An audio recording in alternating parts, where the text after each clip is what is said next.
gusto mo na namin makilala ang puno, which is kayo pong dalawa, ang mami nila, Primo. Kaya naman, Daddy, are you ready? Yes or yes? Yes. Yes. So, si mami naman ang tanongin mo, diba, Daddy, ready? Yes, Mommy, are you ready? Yes or yes? Yes. Yes. Hindi pa. Parang gusto ko unahin natin si Daddy. So, sa lahat po ng guest, pakinggan po natin ang sagot nila mami at Daddy dahil napakahalaga po nito, okay? Kaya naman, Daddy! Madali lang naman po ito. Bakit? Bakit si Mami?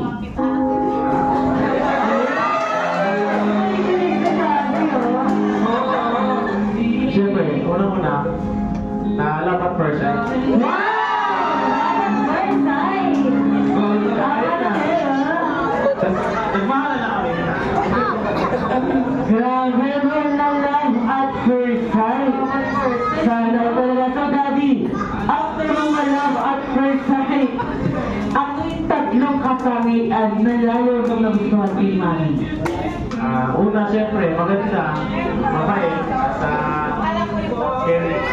Wow! Maganda! Mabait! Caring! Full package pala. Ay, nakagaling na si Mami. Nagagaling. So, si Mami naman ang tanongin natin. Kung ano yan? Meron, Mommy! Bakit si Daddy? Bakit siya? Kasi ano, nung una nakita ko siya, parang nalabat first sight din ako. Pareho kong na love at first sight, sana all.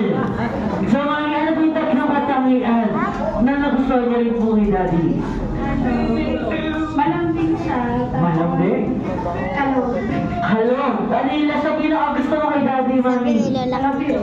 Malambing. So, mataas ko yung sa humor ni Daddy.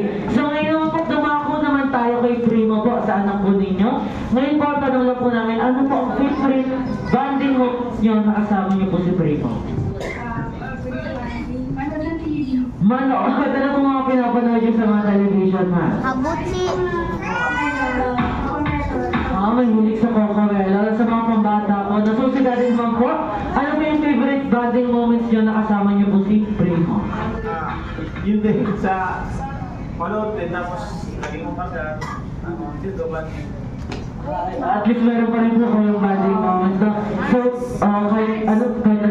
Busy. Kahit busy, at least nabibigyan niyo po ng time yung family po ninyo. No? So, thank you so much po sa mag-share ng konting information.